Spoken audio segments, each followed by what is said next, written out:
Hello, everybody, and welcome to Markers and Monsters. I'm your host, Colin, and let's waste no time getting into our discussion and drawing about Marvel's Loki. Yes, the television show on Disney Plus has just wrapped up its first season, and frankly, incredible. I love this show. My wife is obsessed with this show, which really does surprise me, but I'm happy about that. For me, personally, it ticked a lot of boxes in the things I like category. It made it kind of a perfect show to an extent. And at only 6 episodes, I really loved that they kind of got in, did what they needed to do, and got out. There was no, wasted space. There was no fat on there.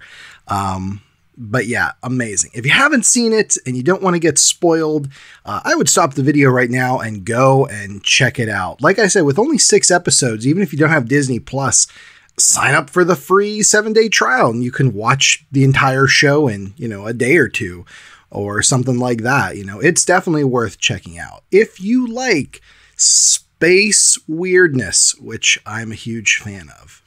All right, let's pause for a second, talk about the drawing. As you can see, I'm kind of penciling in here.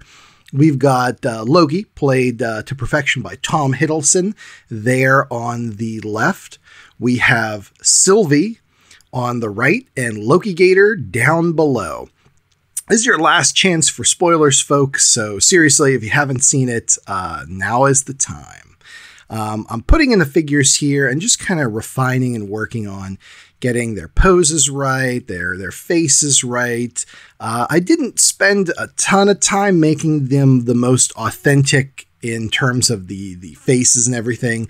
I could have really taken a deep dive with this drawing and, made Tom Hiddleston look like, I don't know, photographically perfect. But really, for me, it was just kind of getting the pose down, getting them out there. As long as you can basically tell who they are, then no problem. So putting their weapons in hand, Sylvie's kind of curved scimitar-like short sword. I decided to give Loki his traditional daggers as opposed to the flaming sword he gets near the end of the show. And then you got to put in Lokigator there down at the bottom. He is Disney's answer to what can we sell more plushies of now that the Mandalorian's off the air. Lokigator, yep, star of the show. Stole it right away. And with no dialogue either. Great. Anywho, I'm going to start inking first here as there's lots of little details and whatnot. I decided to go completely with the Copic multi-liners as they are really fast drying, and then I can color over them with the alcohol markers. No problem. They're not going to smear, move around. When you have a lot of lights in a drawing, you definitely need that. And Loki there is wearing a white button-down shirt. So yeah, we don't want ink smearing all over the place when we do that. So let's get back into it and talk about the show itself. Yeah, if you've been following along with the MCU, all their movies, all their ins and outs and stuff like that, you've kind of got almost 2 kind of properties. One would be like the recent Black Widow movie, where it doesn't really advance the overall storyline of the Marvel Cinematic Universe. It's just a one and done, just a fun movie. Action, maybe some character development, but really it doesn't advance anything. Then you have the things like Infinity War and Endgame and the Avenger movies, Captain America Civil War, where they really advance the entire plot of the entire franchise. Loki, the show, is both of those things. It is a deep dive into the character development of Loki, as well as a main advancement of the MCU plot. We follow Loki from 2012 at the end of Avengers, the Avengers movie, the first one, where he gets the Tesseract due to time travel shenanigans and ends up fleeing away. This was never supposed to happen, so the TVA, the timekeepers essentially show up and say, nope, you can't be doing that. We have a specific timeline we have to adhere to. You're now a criminal. Take him in. And it's all about Loki learning about himself, what his destiny was supposed to be, how can he avoid it, all the while like coming more to terms with who he is as a person and having crazy space adventures along the way. He meets up with Sylvie, who is a variant of himself. Yes, Sylvie is Loki from another timeline.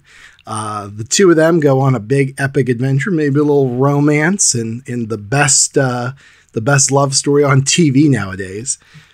And of course, they meet Lokigator along the way, who, like I said, is Loki, but an alligator, and he steals the show.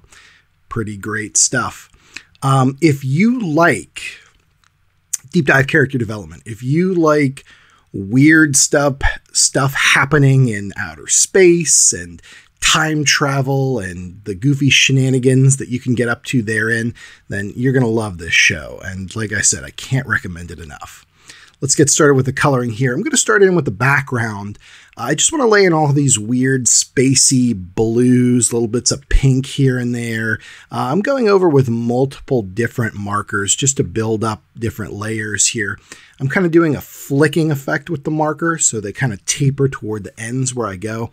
That helps to blend them a little bit.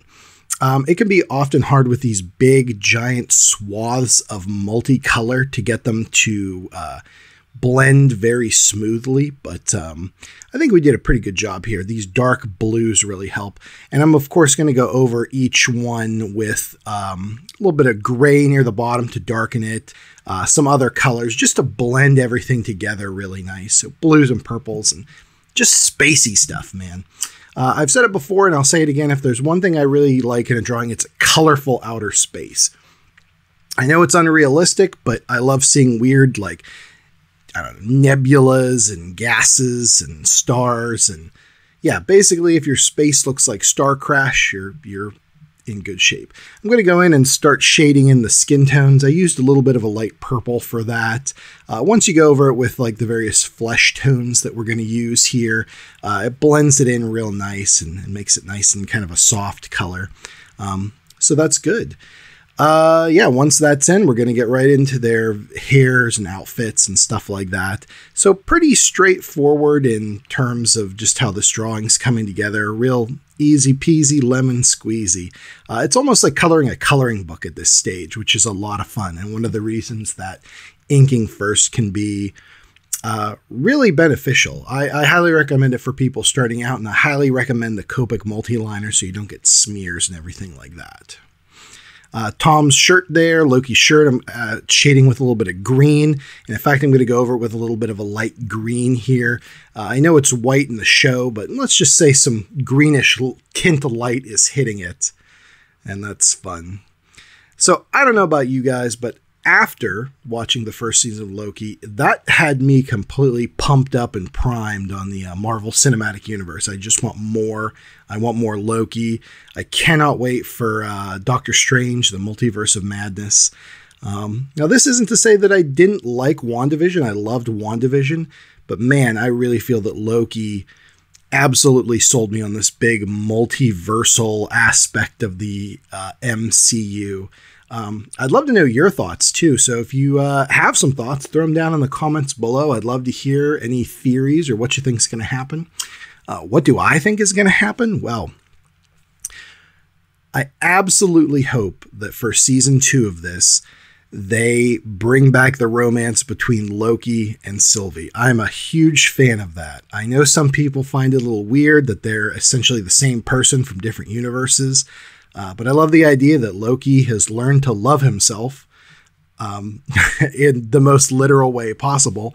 I think that's great. I just think these two have incredible chemistry on the show. So they definitely need to bring that aspect back.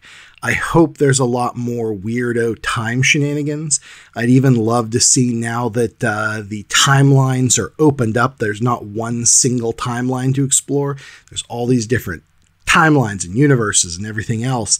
I hope they can really get into the nitty-gritty and see these two on an adventure traveling to, different universes, different timelines. I'd even love to see them meet up with other versions of themselves, maybe a Sylvie and Loki that maybe they didn't quite work out. Maybe they both became evil and power hungry and they have to fight the versions of, alt versions of themselves.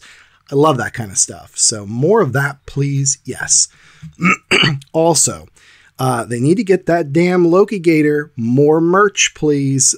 Disney execs, if you're listening, and I bet you are, more of that. More Lokigator stuff. I love it. Just open up my wallet, take the money out, and replace with Lokigator plushes.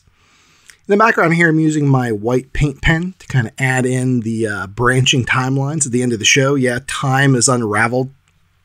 This great sacred timeline that they discuss in the show starts branching off into multiple different timelines. I kind of want to add that in the background just to give, you know, something kind of fun. It almost looks like a nerve or a bunch of veins or something. Also, trees like the Yggdrasil tree from Norse mythology. I kind of got that vibe going from it too, the roots and branches spreading out everywhere. Let's add in some stars, make it look spacey and spooky. Love some stars, you know that, guys. And then let us finish up with a couple little highlights here and there, little odds and ends, things like that. We are going to sign it up. Let's take a look at the scan. All right. Looking pretty good. Another fun one, another one I really enjoy doing. I'm just so hyped up on Loki now. I just give me more, please, soon. I hope you guys enjoyed. This was kind of just a quickie video, fun to make and fast to do. And yeah, I had fun talking about it. Leave me some comments below. Tell me what your thoughts are on the Marvel Cinematic Universe, Loki, all that kind of fun stuff. I'd love to have a discussion with you. Until the next one, I'm Colin. This was Markers and Monsters, and we'll see you on the next one. Bye, everybody.